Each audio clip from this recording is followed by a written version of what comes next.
L'enseignement de ce matin, ou plutôt l'exhortation de ce matin, c'est le lancement vers votre vie, avec, on n'en doute pas, ce renouvellement de l'amour de Dieu qui fait que sur votre visage et dans votre vie quotidienne, les gens se retourneront et diront « Waouh, eux ils ont un truc ». Alors, c'est Vincent et Christine qui vont nous parler. Alors, Vincent et Christine, vous êtes à la communauté depuis quand? À chaque fois, j'oublie. Voilà. Donc, c'est des jeunes communautaires, 33 et 25. Ah oui, donc c'est un jeune communautaire, 5 enfants. Voilà, ils sont du diocèse de Digne, où ils s'occupent de la pastorale des plus. Voilà. Super présentation. Vous pouvez vous reporter au super livret. Voilà, et je vais leur laisser la parole. Le thème de leur en mission, hop hop hop. Et tout est dans le hop hop hop. Alors hop hop hop, vous l'écrivez comme vous voulez, vous pouvez mettre un E à la fin ou pas. Voilà. Et en fait, je sais pas si c'est comme vous, on n'a pas beaucoup dormi. Donc j'espère que les idées seront suffisamment claires. Voilà. Et j'espère que la louange aura suffi à nous réveiller. Est-ce que c'est pas mieux qu'on prenne un micro de l'autre côté? Ou un sans fil? Ou un, je sais pas. Parce que en fait, j'ai besoin de regarder là-bas. Non, c'est pas terrible tout ça. Ou alors je me mets là et je regarde là-bas. Oui, ça va marcher. Ok. Donc, alors il a dit témoin de l'amour de Dieu. Nous, alors moi j'avais compris tous en mission. Vincent avait compris missionnaire d'espérance. Écoutez, hein, on va mêler tout ça. Voilà.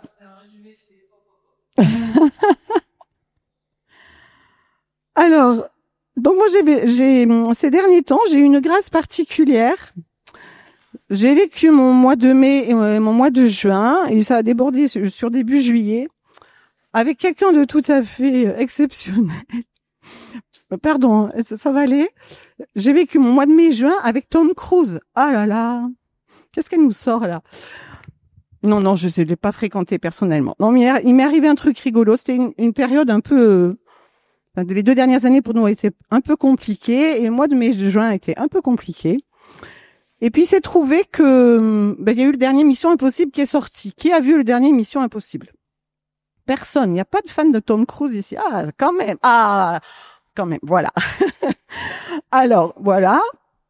Et puis là-dessus, je vois que Fabrice Adjadj sort un livre sur Tom Cruise et sa Mission Impossible. Je dis, tiens, que se passe-t-il? Je suis pas la seule à être fan de Tom Cruise. Peut-être je vais un peu moins me culpabiliser d'être fan des films de Tom Cruise.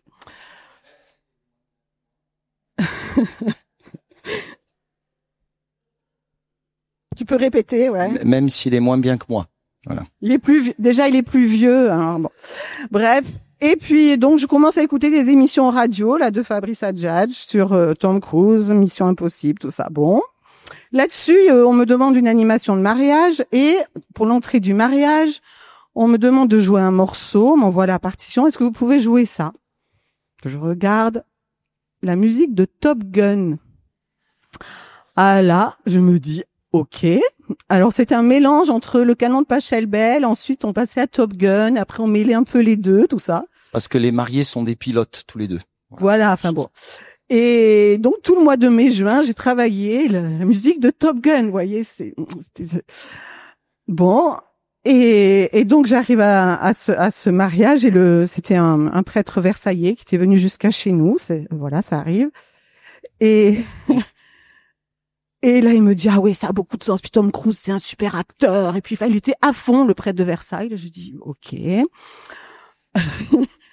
Et puis j'amène ma fille à son oral du bac. Là j'avais 2 heures à tuer à Aix-en-Provence. Je rentre dans la librairie chrétienne d'Aix-en-Provence, il y avait le livre de Fabrice Adjadj sur Tom Cruise.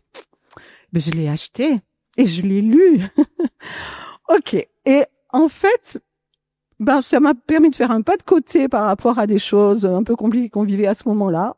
On s'est fait un programme de films. On est en train de se regarder tous les films avec Tom Cruise, sauf les films d'anticipation parce que j'ai un peu de mal quand même.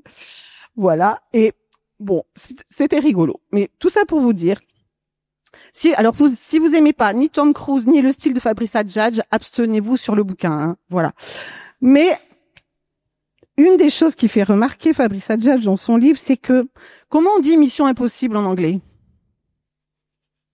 Eh non, on dit pas mission impossible, on dit impossible mission. Ah, quel accent, ça va? Bon.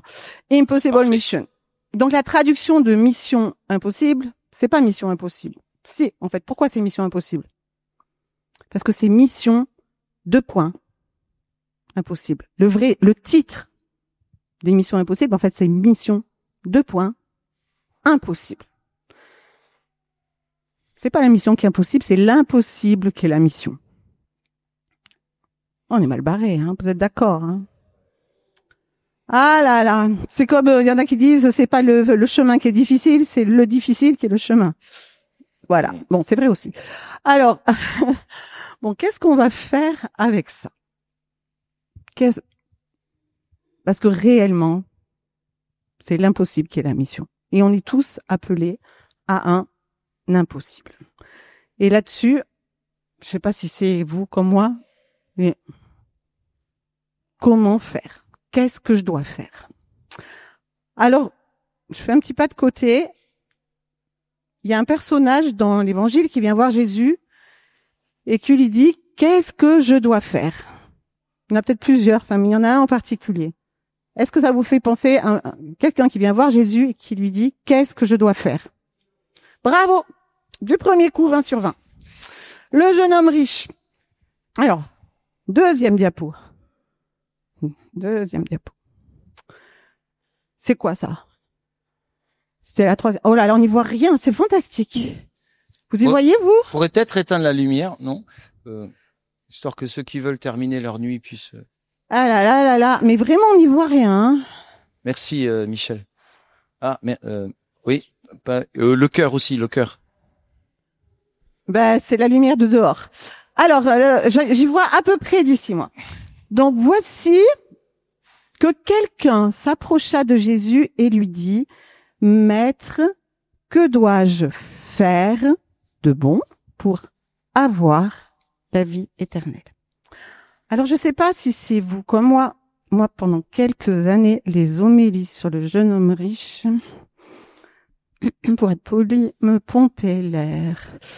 C'était souvent super culpabilisant. Ah, il a pas voulu tout donner, alors il est reparti tout triste. Hein, vraiment, c'est pas bien. Hein, il faut vouloir tout donner. Bon, parce que pardon, hein, j'exagère, mais vraiment, il y avait un moment où j'y arrivais plus. Et un jour, je prends ce texte. Donc là, c'est chez Saint Matthieu. Hein, il y a plusieurs versions. Et ça m'apparaît. Donc là, je suis désolée, la diapo est pas assez visible. Mais ceux qui ont des bons yeux, est-ce que vous voyez que j'ai mis les deux verbes en gras? C'est quoi les deux verbes? Que dois-je faire pour avoir? Et est-ce que souvent, on n'est pas, nous aussi, avec ces questions, que dois-je faire pour avoir? Peut-être même avoir la paix, avoir une vie plus cool, plus tranquille. Mais que dois-je faire pour avoir? Et Jésus, quand il répond, qu'est-ce qu'il dit? Bon, pourquoi m'interroges-tu sur ce qui est bon? Donc, il y a 3 fois le verbe être. Et ensuite, il dit, si tu veux, c'est quoi le verbe? Entrer dans la vie. C'est pas si tu veux avoir, c'est si tu veux entrer. Et du coup, on sent bien qu'on change de niveau. On n'est plus dans faire pour avoir, mais on est dans être pour entrer. Voilà. C'est plus du même ordre. Et peut-être que nous aussi, au moment de partir, avec nos questions, qu'est-ce que je dois faire pour être missionnaire?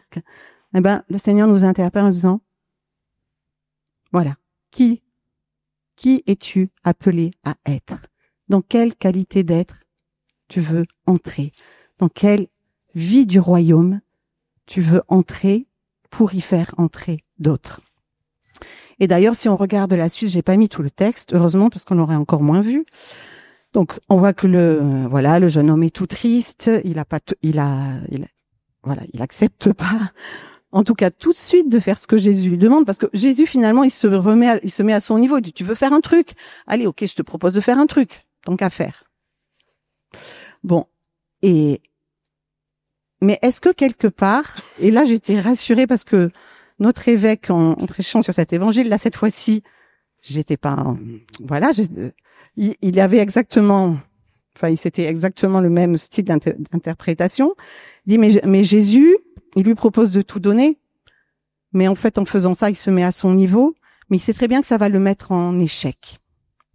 Et quelque part, c'est peut-être le premier échec de sa vie, parce que jusque-là, il a tout bien réussi, il a tout fait bien comme il faut, et là, il va se retrouver en échec, et cet échec, d'une certaine façon, peut-être, va lui permettre de se mettre en contact avec son être et de commencer un chemin nouveau. Vous voyez, tant que la façade est bien lisse, tant que tout est bien comme il faut, qu'on est carré, qu'on arrive à tout bien faire, qu'on arrive à aller bien comme il faut à la messe le dimanche, même si on se dispute avant de partir, on se dit ça va, on est ok, on est clean.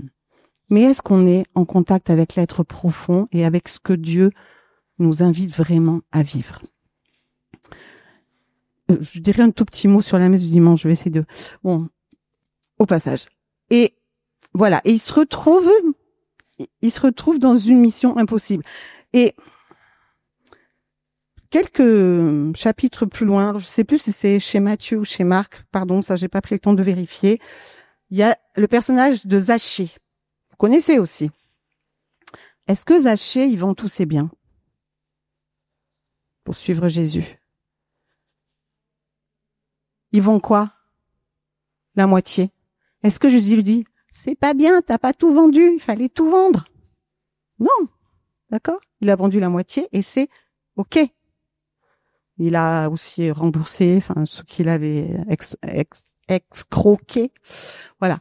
Donc, et Jésus dit à propos de Zachée, aujourd'hui, le salut est entré dans cette maison. Donc, vous comprenez bien, c'est pas de cet ordre-là, c'est pas vendre tout ou vendre, à un moment, c'est se déterminer pour suivre Jésus. Et voilà, Zachée, il a vendu la moitié et c'est ok. Et donc, après, Jésus donc dit, combien il est difficile pour un riche d'entrer dans le royaume. Donc de pas se situer dans le faire et dans l'avoir, mais dans une autre dimension. Pour les hommes, c'est impossible, mais qu'est-ce qu'il y a écrit exactement? Je vois rien. Pour les hommes, c'est impossible, mais pour Dieu, tout est possible. Voilà. Alors, il y a ce mot pour. Quand on regarde le grec, c'est pas vraiment le mot pour, c'est auprès d'eux. Qu'est-ce que ça change? Qu'est-ce que ça change? Nous, on peut avoir l'impression qu'on est là, pour nous c'est impossible, mais pour Dieu c'est possible. Donc on attend que Dieu le fasse. Mais pourquoi pas, hein? Forcément, pour lui tout est possible. Ok. Mais si c'est auprès d'eux, qu'est-ce que ça veut dire? Ça veut dire que c'est nous qui nous plaçons dans la proximité de Dieu. Nous plaçons dans la proximité de Dieu. Et là, l'impossible devient possible. Et c'est vraiment l'image aussi qui est chez le prophète Jérémie. Pareil, pardon, j'ai pas recherché les références. L'arbre qui est planté près du ruisseau. Je vous invite à reprendre ce texte. C'est aussi la même image qui est utilisée dans le psaume 1. Celui qui est planté près du ruisseau porte du fruit 12 fois par an. Est-ce que c'est possible de porter du fruit 12 fois par an? Non. Pour un arbre, c'est pas possible. Mais si je suis planté dans cette proximité du Seigneur, si mes racines s'enfoncent de plus en plus dans sa présence, et donc que je développe aussi une qualité d'être en étant en sa présence, je peux porter du fruit 12 fois par an et rentrer dans cette impossible de ma mission à laquelle le Seigneur m'appelle. Donc, et en plus dans le texte, il dit, et son feuillage jamais ne flétrit. Vous pourrez le reprendre, ce texte, il est magnifique. Et donc là, on retrouve ce que dit le pape François, et qui évoque d'ailleurs Fabrice Adjadj au début de son livre, c'est pas j'ai une mission, c'est je. Vous connaissez ce passage du pape François? Je suis, c'est une mission. C'est le pape François qui le dit, hein. Et donc c'est dans quel texte, Vincent, aide-moi? C'est dans Gaudete Exultate. Donc c'est un texte, quoi. C'est une exhortation. C'est pas une encyclique, c'est une lettre du pape François sur la sainteté, sur l'appel à la sainteté. Voilà. Et donc l'enjeu, au moment où on se pose la question, hein, de notre retour, de qu'est-ce qu'on va faire pour être missionnaire, eh ben c'est petit à petit de rentrer de plus en plus dans notre être missionnaire. Voilà. Et ça passe. Bon, ça rejoint un peu aussi le topo qu'on avait fait l'année dernière, mais discerner quels sont. Tu peux mettre la diapo suivante maintenant, où on ne voit toujours rien. Alors, en fait, je vais vous dire un secret. En fait, j'ai la cataracte à l'œil droit. C'est vrai. J'ai 51 ans et j'ai la cataracte. Donc, j'y vois rien de loin. Alors, c'est important, donc, de discerner notre appel spécifique. Bon, je pense que la plupart d'entre vous, vous avez déjà commencé à le faire, mais c'est toujours à remettre sur comment on dit, sur l'établi. Et quel est ce fardeau missionnaire que Dieu me donne? Peut-être un petit brin de témoignage. Quand on s'est rencontré avec Vincent, qu'on a commencé à cheminer ensemble, pour nous, il y a eu une pierre qui s'est posée dès le début. C'était, on veut être missionnaire en couple. Alors, j'étais très touchée hier de voir Christian et Babette prêcher au Vêpres ensemble. C'était la première fois que je voyais à la communauté un couple prêcher ensemble à l'office de Vêpres. Et c'est vrai que c'est quelque chose à l'époque c'était assez nouveau à la communauté des béatitudes d'envisager comme ça une mission de couple. Et nous avons été accueillis dans notre diocèse. Donc ça fait 17 ans maintenant qu'on a une mission diocésaine. C'est des missions normalement de 3 ans renouvelables. On en est à 17. Et des fois je me dis, je sais pas, c'est pas possible que ça ait duré 17 ans. Il y a un truc qui m'échappe, c'est pas grave. Et se comporter dès le début, c'était les jeunes et la liturgie. Les jeunes et la liturgie. Et on a cheminé, on a discerné, bon. Et à la communauté, c'est assez vite ce qu'on a fait. Et c'est un parcours d'obstacles. C'est un parcours d'obstacles. Je le redis, c'est un vrai parcours d'obstacles, d'entrer dans sa mission spécifique. C'est pas parce que c'est notre mission spécifique que c'est un tapis rouge qui se déroule avec des roses qui tombent de tous les côtés. D'accord? Non. Et j'allais dire, plus c'est notre mission, parfois, plus c'est un parcours d'obstacles. Mais c'est une aventure. C'est parfois un thriller. Mais la fin, on sait que c'est Jésus qui est vainqueur. Mais heureusement, au milieu de tout ça, il y a des joies, il y a des victoires, il y a plein de belles choses. Et donc, petit à petit, dans ce qu'on a vécu, ce qu'on avait posé au début, c'est mis en place. Et aujourd'hui, pour compléter la présentation, nous sommes responsables de la liturgie pour notre diocèse. Ça, c'est un truc de dingue. C'est des laïcs de la communauté des béatitudes, responsable de la liturgie dans un diocèse. Et voilà. Et on s'occupe de groupes d'aumônerie aussi pour notre paroisse. Et on a ces deux aspects de notre mission qui est, j'allais dire, qu'on peut pleinement déployer avec toute la confiance de notre évêque. Donc voilà. Mais nous, c'était ça notre fardeau. Vous voyez, à un moment, on peut pas s'attaquer à tous les domaines missionnaires. Une seule personne ne peut pas s'occuper de tous les domaines missionnaires. Donc, quel est mon fardeau? Quel est le lieu où c'est dans mes entrailles? Je dis souvent, moi, les jeunes, j'avais pas envie de m'en occuper. Les ados, là, ça peut me plaire, les ados, hein. Voilà. Je me suis fait avoir parce que je les avais dans les entrailles. Mais au début, je peux vous dire, il a fallu que mon responsable, tu vas passer le BAFA, tu vas t'occuper des camps de jeunes. Non, je veux pas. Bon. Alors que la musique, c'était l'inverse, il fallait un peu me retenir. Bon. Et finalement, j'aime les deux. Comme quoi, voilà. Et pourquoi je disais ça? Oui. Donc, discerner quel est ce lieu où vous vous dites, mais là, dans ce domaine, il faut absolument que ça change. là, ça peut pas rester comme ça. Là, ces personnes qui connaissent pas Jésus, c'est pas possible qu'elles le connaissent pas. Il faut faire quelque chose pour elles. Et le Seigneur, il nous interpelle par ces espèces de désirs profonds qui se transforment en cris, vous voyez. Et récemment, il y a une femme qui me disait, avec mon mari, on a tous les deux dans le cœur de s'occuper des pauvres, mais bon, je sais pas. Attends, tu l'as dans le cœur? Ton mari l'a dans le cœur? Alors déjà, si vous l'avez tous les deux dans le cœur, il faut peut-être un peu écouter, parce que, je sais pas vous, on le disait aussi hier dans le carrefour, hein, vous êtes toujours d'accord avec votre mari, votre femme? Alors nous, franchement, quand on est d'accord sur un truc, en général, c'est qu'il y a peut-être un appel du Seigneur, hein. Voilà. Donc si tous les deux vous sentez un appel pour un service particulier, écoutez-le jusqu'au bout, c'est pas anodin. C'est pas anodin. Et on n'est pas appelé à avoir des vies chrétiennes pépères, à faire tout bien. Et pour revenir à la messe du dimanche, au passage. Alors, nous, la messe du dimanche, ça a été la cata pendant des années. Et surtout que parfois on animait. Et alors, c'est le stress, on engueule les enfants, on s'engueule, on en revient pour le repas, il y a rien qui est fait, tout est en bazar et ça fait des dimanches, au secours.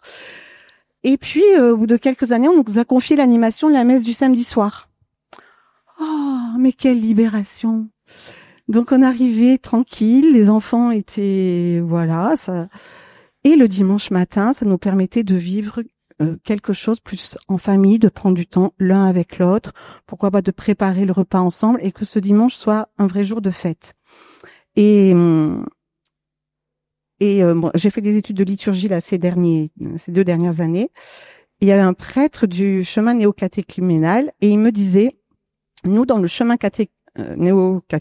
j'y arrive pas. Ils ont toujours la messe le samedi soir, hein, puisque la résurrection commence, comme on l'a vécu hier, dès le samedi soir. Et le dimanche matin, ils font des laudes en famille et ils font un jour de fête vraiment en famille. Alors je suis pas en train de dire de plus aller à la messe le dimanche, hein, ok, d'accord, ça va. Mais parfois dans nos étapes de vie familiale, on peut, pourquoi pas, faire le choix pour plus de paix, et pour entrer dans notre être chrétien avec nos enfants. Parce que si le seul souvenir de nos enfants, de la messe du dimanche, c'est notre stress et les engueulades pour partir, mais est-ce qu'ils vont avoir envie de devenir chrétiens? Voilà. Et à un moment donné, discerner ensemble, dans cette étape de notre vie familiale, qu'est-ce qui va le mieux construire notre être chrétien pour devenir missionnaire. Et plus on est en couple, familialement, plus on rentre dans la joie, dans la paix, et qu'on rayonne de l'amour, comme nous le disait Michel vendredi, c'est ça notre première mission. Donc, je vais laisser la parole à Vincent, mais voilà, l'importance de discerner notre appel spécifique, notre fardeau, et parfois ça va être quelque chose de tout simple. Ça va être déjà d'être une famille unie au milieu de plein de couples qui se séparent. Vous voyez, des fois il faut pas chercher très très loin, et puis petit à petit il y a des choses qui peuvent se préciser. Et franchement, si vous avez quelque chose dans le cœur, tous les deux, écoutez-le. Et je termine et Vincent va prendre la suite. Je crois que c'est important de mesurer et tout ce chemin qu'on a fait de la transfiguration à la résurrection ces jours-ci. Vous avez remarqué quand même que hier soir, on a mis en œuvre ce que sœur Élisabeth de Jésus a explicité le matin. Elle a dit 7 montagnes, on va la jeter dans la mer, la montagne du Tabor. Hein, donc le premier jour, le mercredi soir, on était au Tabor et il y avait le Saint-Sacrement sur la montagne. Et hier soir, il atterrit dans la mer. Voilà. Hein, et en fait, tout ce chemin qu'on a à faire de placer la présence de Dieu au cœur de nos vies. Et cette présence de Dieu, elle est là pour améliorer notre vie. L'Évangile nous appelle pas à une amélioration. L'Évangile nous appelle à une transformation. Et Jésus, quand il est ressuscité, il n'est pas revenu à son état d'avant, un peu augmenté, vous voyez. Hein, nous ne sommes pas des chrétiens augmentés. Hein, mais et cette transformation, c'est de cette transformation que nous sommes appelés à être témoins. Vous voyez, une transformation très profonde. La chenille n'est pas appelée à devenir une grosse chenille. C'est peut-être son rêve profond, mais franchement, ça serait très moche et je sais pas si on sortirait beaucoup si on était entouré de grosses chenilles. La chenille est appelée à devenir et oui, et notre vie chrétienne nous invite vraiment à passer de transformation en transformation et à se laisser renouveler très profondément. Et c'est ça aussi qui va construire notre être missionnaire. Donc en termes de transformation, ici nous avons une icône de la résurrection, alors que les orthodoxes appelleraient davantage icône de la descente aux enfers, puisque c'est le moment où Jésus, dans toute sa puissance divine, va aux enfers faire sortir de leur tombeau Adam, à notre gauche, et Ève à droite. Et vous voyez qu'il a décidé, il les prend par le poignet. C'est-à-dire, en gros, il leur donne pas le choix. C'est un peu, vous savez, comme des enfants à qui on va faire traverser la route. Au début, on leur dit donne-moi la main, puis quand on est vraiment pressé, on les attrape par le poignet. Et nous, on marche vite. Eux, ils essaient de toucher terre, d'accord ? Donc voilà, c'est important. Jésus a vécu tout Dieu qu'il est, a vécu dans sa chair humaine une transformation.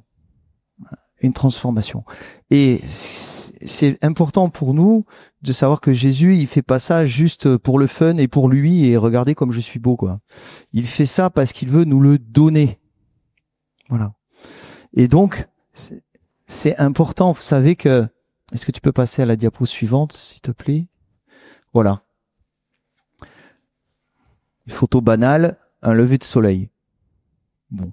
C'est pas la plus jolie photo des levées de soleil, d'ailleurs. Mais peu importe. Nous sommes chrétiens. Nous sommes des gens qui savent que le soleil va se lever. Même si nous sommes encore parfois dans la nuit ou dans cette sorte d'entre-deux. Vous savez que cette sorte d'entre-deux entre la nuit et le jour donne des couleurs, d'accord, parmi lesquelles le violet et le rose qui sont devenus des couleurs liturgiques. Spécialement le temps de l'Avent est un temps dans lequel nous attendons l'avènement du Seigneur. Et cette couleur entre jour et nuit n'est pas là par hasard, elle est là pour nous dire, nous veillons, mais nous ne veillons pas en vain, nous savons que le soleil va se lever. Est-ce que tu veux bien? Ça, c'est une règle universelle. Donc, sachant que le soleil va se lever, nous contemplons déjà la résurrection du Christ comme étant la promesse de notre propre résurrection. Et ce qui est une vérité humaine, même humaine universelle, l'homme se transforme toujours en ce qu'il contemple. Voilà. Donc, que contemplons-nous ? Ça peut être une question qui peut nous interpeller au niveau moral, mais beaucoup plus profondément au niveau spirituel. J'attire vraiment votre attention sur cette réalité de foi. Il ne s'agit pas de dire que parce que c'est une réalité de foi, c'est quelque chose de tout à fait symbolique pour aider pour aider les mortels à vivre. Voilà. Frères et sœurs, regardez-vous bien. Vous allez tous vous revoir. Peut-être pas à Nouan, mais préparez-vous. Vous allez tous vous revoir et vous allez tous vous revoir en mieux. Transformés. Parce que c'est la promesse de Dieu. Il y a une réalité du royaume qui affleure notre terre, qui affleure notre réalité. Je pourrais vous faire tout un tas de métaphores. Bon, les ondes existent, pourtant on les voit pas. On en voit les effets. Mais lorsque nous rapprochons, lorsque nous entrons chacun dans le royaume de Dieu, nous provoquons une sorte de réaction dans laquelle le royaume se rapproche Et qu'est-ce qui se passe lorsque le royaume se rapproche? On pourrait dire presque lorsqu'il naît au milieu de nous. Eh bien, il y a des miracles. Il y a des transformations de vie, il y a des solutions dans des situations totalement pourries, il y a des guérisons, il y a des miracles au sens premier du terme, il y a tout ce que vous voulez, voilà. Il y a la vie avec un grand V, et c'est de ça que nous sommes témoins. C'est pour ça que nous partons en mission, parce que nous savons que Jésus-Christ ressuscité est, comme je l'ai lu dans la parole tout à l'heure, le premier-né d'une multitude de frères. Donc, dans la première épître de Jean, bien-aimés, dès maintenant, nous sommes enfants de Dieu, mais ce que nous serons n'a pas encore été manifesté. Nous le savons, quand cela sera manifesté, nous lui serons semblables à Dieu. Nous lui serons semblables, car nous le verrons tel qu'il est. Et quiconque met en lui une telle espérance, donc l'espérance c'est ce qui nous tire vers l'avant, seront purs comme lui-même est pur. Voilà. Et c'est pour ça qu'on part en mission. Voilà. On n'est pas là, on n'est pas des missionnés du marketing de l'Église. Voilà. Nous partons en mission parce qu'il y a une réalité, mais qui est tellement forte, tellement importante. Et vous savez, cette réalité, un jour, de notre vivant, de notre mort, après notre mort, on ne sait pas. Ça nous appartient pas. Mais on sait qu'un jour, cette réalité va submerger et envahir toute chose, toute la réalité de l'univers entier. Je ne vous dis pas, peut-être que je peux vous paraître fou, mais c'est une folie chrétienne. Si vous me faites enfermer, faites-moi enfermer dans un secteur chrétien, s'il vous plaît. Voilà, merci. D'accord ? C'est la réalité. Et d'ailleurs, nous savons, après une multitude de saints, et après avoir été peut-être les uns et les autres témoins de l'action de Dieu dans la vie des gens, nous savons que tout ça, c'est le symptôme d'une réalité immense. Voilà. Et que nous célébrons dans les sacrements et de façon éminente dans l'Eucharistie que nous allons vivre tout à l'heure. Voilà. Donc, comment être missionnaire de cette réalité? Alors, pardon, vous allez peut-être penser que je vais retomber au bas des pâquerettes. La première chose dont nous témoignons et dont nous rayonnons, c'est de ce que nous sommes. Et ça, je tiens à faire, nous tenons à faire un tout petit rappel sur cette chose-là, l'estime de soi. Parce que, personnellement, au cours d'une multitude d'homélies et d'enseignements que j'ai entendus, je pense qu'il y en a 1 sur 100 qui traitait de cette chose tellement importante. Le déclic dans ma tête a été opéré il y a 10 ans par un pasteur qui prêchait dans l'unité des chrétiens et qui disait « Tu aimeras ton prochain comme toi-même. Si tu m'aimes comme tu t'aimes, je préférerais que tu m'aimes pas. » Waouh, pensant dans la tête, ok. Mais on savait que ce pasteur était quelqu'un de vraiment qui aime les gens, d'accord. Donc, je suis la première personne à aimer juste après Dieu. Le saviez-vous? Pas moi, enfin, je veux dire chacun, d'accord. Aimer le prochain, voilà. J'allais dire, on se prend la tête dessus et quelque part, on a un peu raison. Faut pas trop se prendre la tête, je pensais. Dieu vient aimer à travers nous, voilà. Entrons dans le royaume. Comme dit Saint Séraphime, acquiert la paix et des milliers autour de toi trouveront le salut. Donc rentre dans le royaume et des milliers autour de toi y auront accès. Donc concrètement, ça veut dire quoi? Dans notre vie de famille, est-ce que vous avez, comme on peut avoir, comme je peux avoir, le symptôme de l'épuisement perpétuel? Alors comment ça va? Ça va, Vincent? Ouais. Submergé, overbooké comme toujours? Bah non. Enfin, oui, faut que je fasse attention. Diapo suivante, s'il vous plaît. Voilà. Est-ce que j'ai une activité physique régulière? Est-ce que je prends des temps de repos, et de temps de ressourcement, des temps de convivialité gratuits avec mes amis, des temps de prière paisibles? Je prends un risque en vous disant attention, les outils du coaching, il est de bon ton, dans certains types d'enseignements, de casser coaching et développement personnel. De quoi parle-t-on? Nous parlons d'outils. Si le coaching ou le développement personnel devient une nouvelle religion, ça c'est embêtant, on est d'accord. Parce que dans cette religion-là, jamais je n'ai lu dans les bouquins que j'ai parcourus que Jésus nous sauve. Mais il y a une multitude d'outils, de bons outils à saisir. Et je peux vous dire que toutes les personnes qui doivent gérer des gros projets ne s'en privent pas.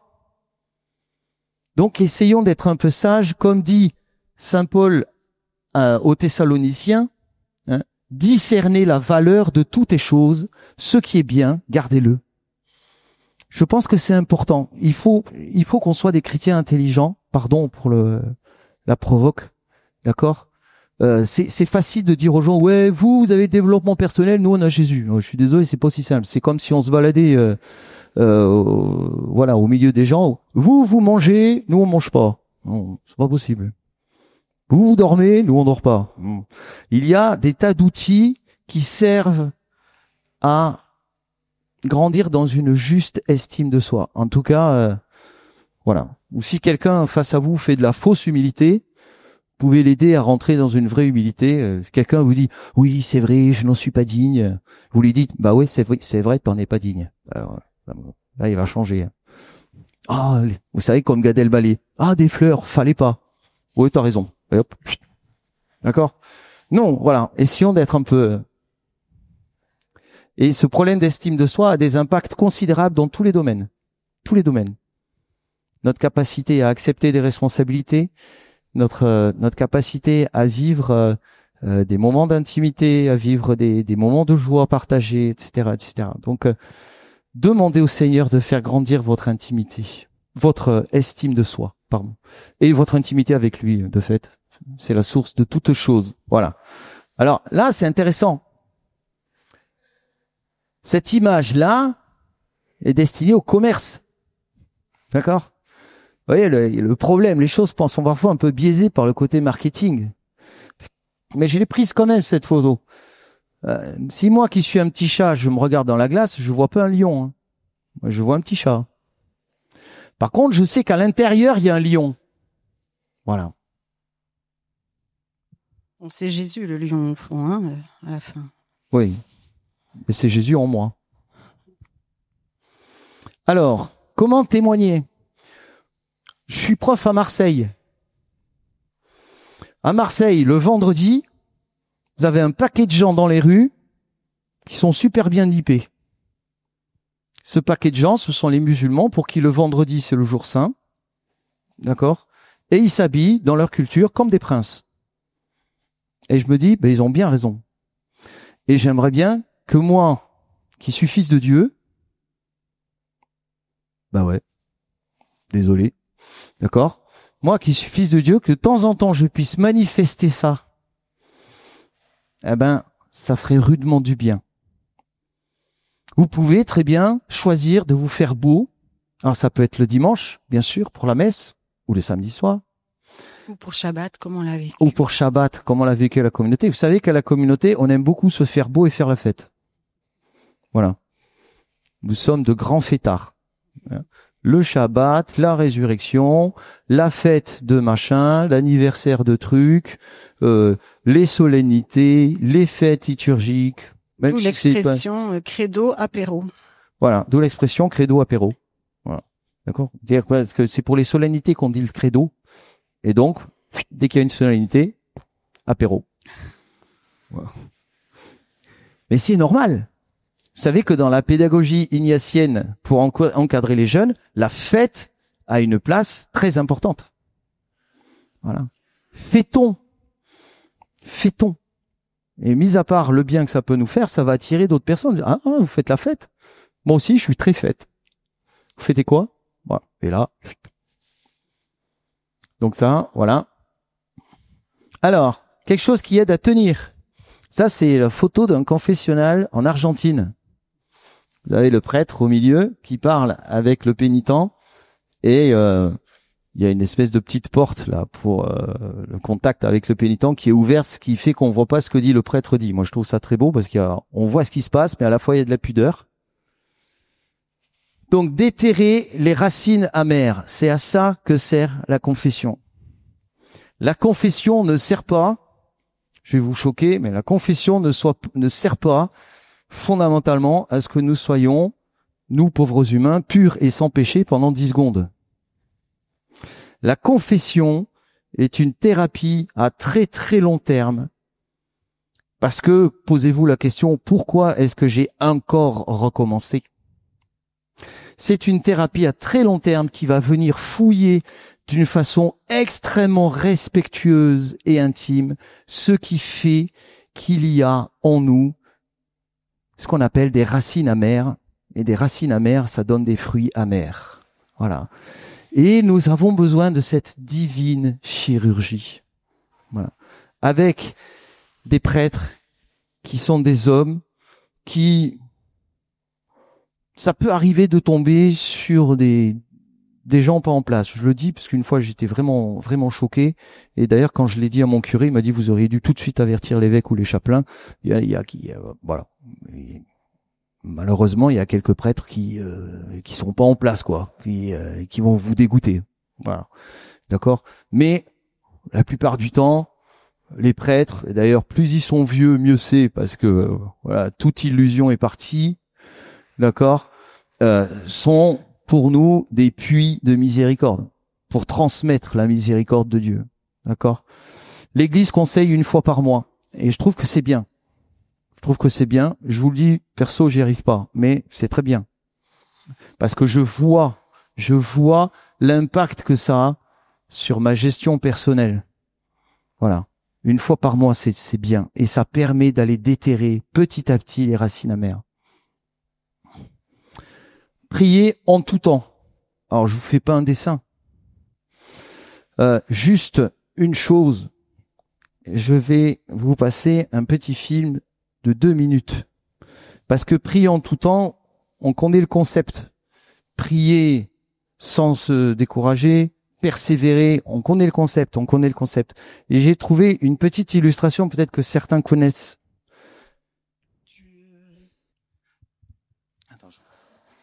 Qu'est-ce qui se passe?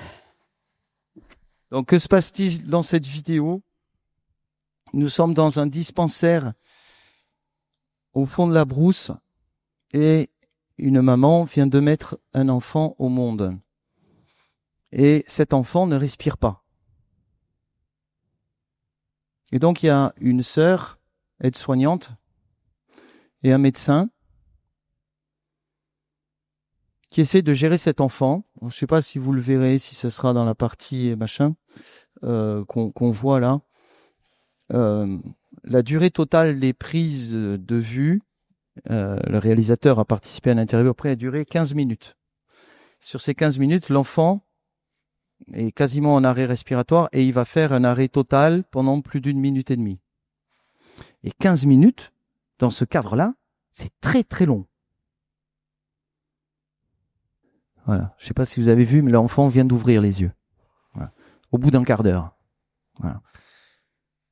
Donc, la prière, c'est ça. Voilà, c'est une belle image de la persévérance dans la prière. Il dit, juste après, il se pose la question, mais qu'est-ce que cette infirmière a pu faire juste après ça? Et après, dans une interview, l'infirmière a dit, en fait, c'était au milieu de la nuit, j'étais fatigué, je suis allé me coucher. Cette infirmière qui a vu passer des centaines, voire des milliers de bébés. Est-ce que tous sont arrivés à terme? Est-ce qu'elle a réussi? Statistiquement, on sait que non, d'accord.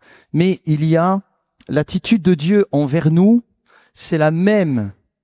Et dans la mission, c'est la même que l'attitude de cette infirmière. Si vous avez l'occasion de revoir ce truc, vous tapez clip juste après. Il y a une volonté. Dieu a décidé d'aller jusqu'au bout. Il n'y a rien qui le fait revenir en arrière. Rien. Et nous sommes témoins de ça. Je vous le dis, c'est important parce qu'on est un peu chevillé cette année au thème de l'espérance et nous pouvons traverser, croiser des situations locales ou globales qui vont attaquer qui vont attaquer notre espérance et qui vont attaquer notre espérance, mais celle aussi des gens. Et nous allons être là pour redonner aux gens parfois le goût à la vie, montrer un horizon lumineux. Ok? Bien, sachons que nous avons un bon Dieu qui est comme cette infirmière et qui nous forme pour être comme cette infirmière, que quoi qu'il se passe imperturbablement, on continue. Et ce qui va creuser ça en nous, c'est la prière. C'est la prière dans laquelle, au début, forcément, on fait des prières. Tu peux passer à celle d'après. On fait des prières. Au début, on commence par faire.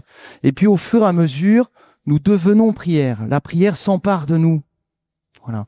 Et évidemment, chevillé aussi à la prière qui va structurer notre connaissance de Dieu et nous faire rentrer dans son intimité, c'est la fréquentation assidue. Donc, moi, j'aime bien dire que je suis à moitié protestante parce que mon père était protestant, ma mère catholique, et une partie de mon enfance, on allait un dimanche au culte, un dimanche à la messe. Et du coup, j'étais pétrie aussi de cette fréquentation de la parole de Dieu, j'allais dire à la protestante. Et je suis parfois un peu choquée, un peu interloquée que dans les milieux catholiques, on a tendance, pas vous, hein, mais à se contenter des lectures de la messe du dimanche. Dans le meilleur des cas, lecture des messes de tous les jours. Mais en fait, on connaît pas la parole. Enfin, on connaît des bouts de la parole, mais on peut pas faire des liens. On peut pas. Il y a quelque chose qui, bien sûr, ça nous nourrit quand même. Je dis pas que ça nourrit pas. Je dis pas de pas le faire. Mais est-ce qu'on pourrait pas lire un évangile en entier, en lecture suivie, de temps en temps, ou un livre de l'Ancien Testament? Et quand on fait de la lecture suivie, il y a quelque chose qui s'enclenche autrement. Il y a un prêtre récemment qui m'a dit, mais vous savez, je suis quand même un peu choquée, parce que je rencontre beaucoup de gens qui sont à fond là sur la divine volonté. Alors, je connais très mal, donc je veux pas en parler ici. Mais ils ont lu les 17 livres de Louisiane, je sais pas comment, les 17 volumes, et ils ont jamais lu un évangile en entier. Frères et sœurs, pour être missionnaires, soyons remplis de la parole de Dieu pour en déborder et pour en être remplis. Mais ça peut être 5 minutes tous les jours, et on prend l'évangile, et puis tac, tac, tac, on lit des petits bouts, et puis il y a des choses qui se mettent en lien, et je vous assure, ça change beaucoup. Une culture d'encouragement. Frères et sœurs, moi, je suis très touché ces derniers jours lorsque je croise certains d'entre vous qui nous disent merci et qui nous encouragent. Parce que dans l'Église, il ne doit pas y avoir de régime star public. On est tous dans le public, on est tous stars, pourquoi pas. Star, ça veut dire étoile, hein. D'accord? Nous sommes appelés à être lumière du monde. Ouais. Donc, culture d'encouragement. Vous voyez, Saint Paul aux Colossiens, génial. Moi, je suis Colossien, je reçois cette lettre de Paul, je suis boosté pour la journée. D'accord?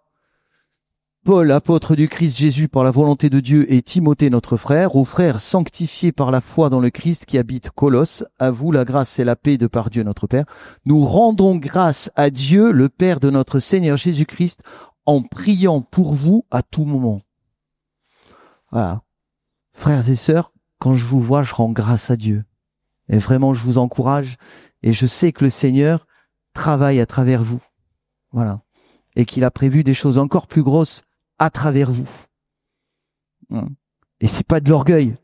Pourquoi Jésus lui-même dit, lorsque je serai élevé, vous ferez les mêmes choses que moi, vous en ferez même des plus grandes. Tu dis, waouh, c'est quoi le truc là? Le Fils de Dieu dit, tu vas faire les choses plus grandes que moi. Alors, il dit pas toi, il dit vous. Ça veut dire que il y a une entraide. Il y a une entraide. Dans l'Église, l'Église est le lieu de l'entraide. Clairement. S'il y a un lieu de l'entraide dans le monde, il doit y avoir le dernier lieu ou le premier lieu de l'entraide dans le monde, c'est l'Église. Voilà. Alors, il ne s'agit pas de dire, ah oui, alors si quelqu'un vous entraide pas, non. Soyez, demandez au Seigneur, soyez ingénieux, le Seigneur va vous donner des personnes avec qui vous allez pouvoir vous entraider. Voilà.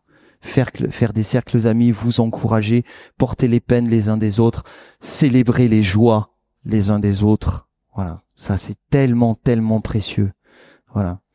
Ne soyons pas trop pressés que les gens soient parfaits. Voilà. Comme disait le Père Michel en citant Sainte Thérèse, en disant « Ne nous étonnons pas, ne nous scandalisons pas des défauts de nos frères et sœurs. » Voilà. Mais relevons relevons tout ce qu'ils peuvent faire de bien. Voilà. Donc la conclusion, non, s'il te plaît, merci. Je reboucle un peu sur la résurrection avant de laisser la parole à ma femme. La résurrection, pourquoi c'est si important de fêter la résurrection? Parce que, on l'a déjà dit, la résurrection du Christ, c'est le germe de notre propre résurrection. Il y a un moment, Saint Paul, dans la première aux Corinthiens, chapitre 15, il y a un grand débat sur la résurrection, parce qu'à Corinthe, il y a des gens qui croient pas à la résurrection des corps, et ils croient pas à la résurrection du Christ. Ils disent, bon, ton message, il est super, c'est bon, on l'accepte. Bon, la résurrection, c'est quand même un peu limite, hein. Et là, Saint Paul dit, là, à un moment, il s'emballe, hein. Il dit, si Christ n'est pas ressuscité, on est les plus malheureux de tous les hommes, d'accord? Par contre, il dit, voyez, à la fin de tout son développement sur la résurrection, je vous invite à le lire, d'accord? 1 Corinthiens 15. Rendons grâce à Dieu qui nous donne la victoire par notre Seigneur Jésus-Christ. Ainsi, mes frères bien-aimés, soyez fermes, soyez inébranlables, prenez une part toujours plus active à l'œuvre du Seigneur, car vous savez que dans le Seigneur, la peine que vous vous donnez n'est pas perdue. Et donc, je voudrais terminer en vous donnant 2 figures missionnaires d'espérance. La première, c'est Monseigneur de Miolis, qui c'est celui-là, évêque du digne de temps de Napoléon, et qui a inspiré Victor Hugo pour Monseigneur de Myriel dans Les Misérables. Et on a ouvert Monseigneur Gobiard a ouvert sa cause de béatification. Et en fait, il a vécu une période très sombre. Parfois, on peut se dire notre période est très sombre. Lui, il a traversé la Révolution, la période napoléonienne. Et il a tracé un chemin de lumière au milieu d'une période très sombre. Et ça, c'est toujours possible. Nous ne disons pas « Oh, le monde va mal ». Et à force de dénoncer que le monde va mal, qu'annonçons-nous? Si on dénonce, par exemple, l'idéologie woke, mais est-ce qu'on annonce la beauté du mariage, la beauté de la différence homme-femme? Voyez. Donc, annonçons plutôt que dénoncer. Donc, Monseigneur de Miolis, je vous invite à aller voir un peu qui c'est. Je vous assure, c'est un prophète pour aujourd'hui. Et un film chez Sage, pas de Tom Cruise, c'est qui s'appelle Cabrini. C'est une femme, une religieuse qui a été italienne, qui a été missionnaire aux États-Unis, qui disait qu'elle voulait construire un empire d'espérance. Les jours où vous n'avez pas le moral et vous dites je suis pas capable d'être missionnaire, mon être missionnaire, vous regardez Cabrini ou le dimanche après-midi de pluie, je peux vous dire que vous êtes galvanisé. Elle a dépassé tous les obstacles et c'est un truc de dingue. Et pour le coup, avec elle, on voit que l'impossible est la mission, mais en étant enraciné en Jésus, ça le fait. Voilà, bonne mission et bon développement de votre être missionnaire.